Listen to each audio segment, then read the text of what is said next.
Good afternoon. Welcome to 5 minutes at lunchtime for this Thursday, April the 23rd. It's very good to see you. I hope you're well. One of the readings set for today is from the Old Testament book of Exodus. So here is a reading from Exodus chapter 16. Then Moses said to Aaron, "Say to the whole congregation of the Israelites, draw near to the Lord, for he has heard your complaining." And as Aaron spoke to the whole congregation of the Israelites, they looked towards the wilderness, and the glory of the Lord appeared in the cloud. The Lord spoke to Moses and said, "I have heard the complaining of the Israelites. Say to them, at twilight you shall eat meat, and in the morning you shall have your fill of bread. Then you shall know that I am the Lord your God."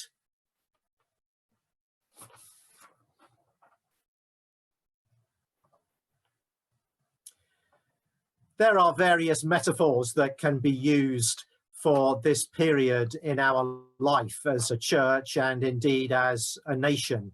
Exile is one that I'm quite fond of, and I've used that frequently.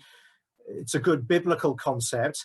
It carries with it this idea that we are no longer in our homeland, that we cannot be together in the place that we call home, the place where we are familiar, the place where we experience God. Another metaphor that can be used is the one of wilderness. And that's really the metaphor of this passage that we've just read in Exodus. So here is God talking to the people of Israel. They are in the wilderness. They are making this lifelong journey, this pilgrimage to a new place, to a new homeland. And they're complaining. The first thing I note about that is that actually it's okay sometimes to complain. You know, we talk a lot in the church about gratitude and how important that is. And I will be writing about the importance of gratitude in the epistle that goes out tomorrow. And we're right to do that. You know, gratitude is essential. Without gratitude, we will have a miserable life focused only on the things we lack, rather than a life of joy focused on the things that we possess. So gratitude is good, but in this instance, the people are complaining that life isn't the way it used to be. You know, back in Egypt, we enjoyed comfort, we had good food. Actually, they were in slavery, which just shows you how short memories can be and how powerful nostalgia can be. But they were complaining that, you know, now we're in the wilderness and things are really terrible.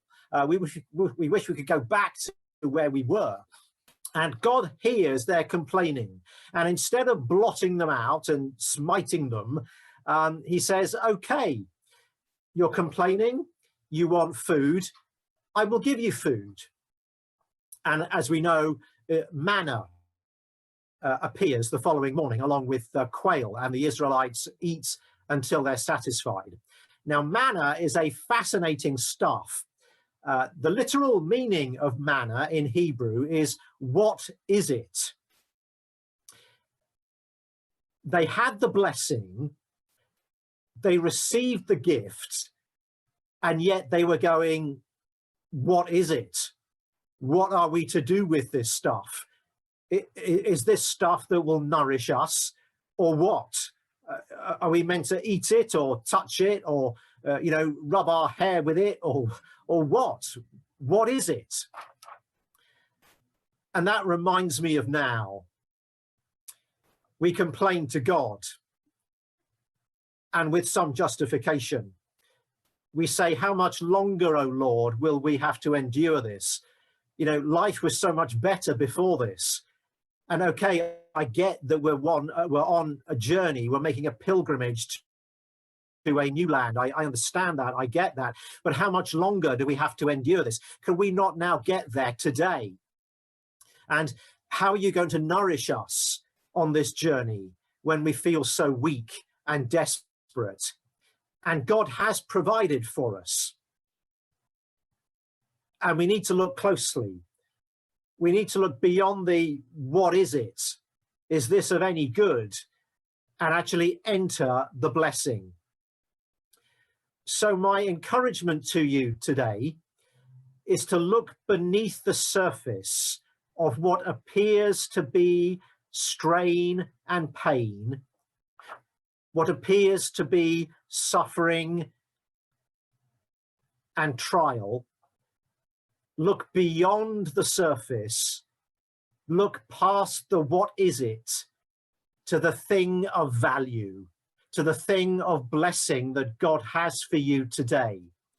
Today you might be feeling very short of patience, low in gratitude, high in complaining, but look beyond the circumstances, look beyond the surface, stop asking the what is it, and appreciate that there is blessing to be had here, that God is journeying with us through the wilderness, and he will take us to a grand place.